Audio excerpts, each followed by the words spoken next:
வெளியூர் பயணமா? ரிசர்வேஷன் கிடைக்கலையா? படிக்கட்டு ஏறி இறங்க ரொம்ப சிரமமா இருக்கா? டிராப் டாக்ஸி புக் பண்ணுங்க. ஒரு வழி கட்டணம் மட்டுமே. டிராப் டாக்ஸி, எங்கும் எப்போதும். அரசு அமைப்புகளின் சிறப்பான திட்டமிடலால் ஒரே நாளில் 3 உயிர்காக்கும் உடல் உறுப்பு மாற்று அறுவை சிகிச்சைகள் சென்னை அப்போலோ மருத்துவமனையில் நடந்துள்ளன. தமிழகத்தின் 2 வெவ்வேறு இடங்களில் இருந்து கொண்டு வரப்பட்ட உடல் உறுப்புகள் மூலம் 3 நோயாளிகள் உறுப்பு மாற்று அறுவை சிகிச்சையால் காப்பாற்றப்பட்டுள்ளனர். திருச்சியில் இருந்து சென்னைக்கு ஒரு சிறப்பு பசுமை வழித்தடம் மூலம் தானம் பெற்ற நுரையீரல்கள் கொண்டு வரப்பட்டன.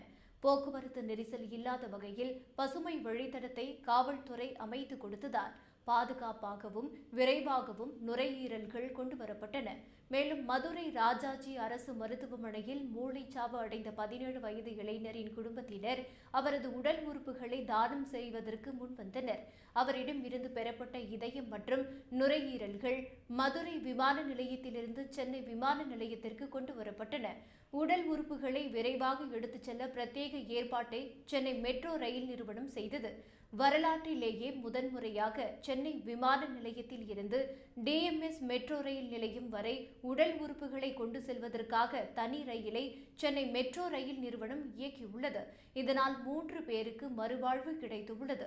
அந்த மாபெரும் முயற்சியில் துரிதமாக செயலாற்றிய திருச்சி அரசு மருத்துவமனை, மதுரை ராஜாஜி அரசு மருத்துவமனை, தமிழ்நாடு உறுப்பு மாற்று ஆணையம், மதுரை மற்றும் சென்னை விமான நிலைய அதிகாரிகள், சென்னை மெட்ரோ ரயில் நிறுவன அதிகாரிகள், தமிழ்நாடு காவல்துறை ஆகியோருக்கு பல்வேறு தரப்பினரும் பாராட்டு தெரிவித்து வருகின்றனர்.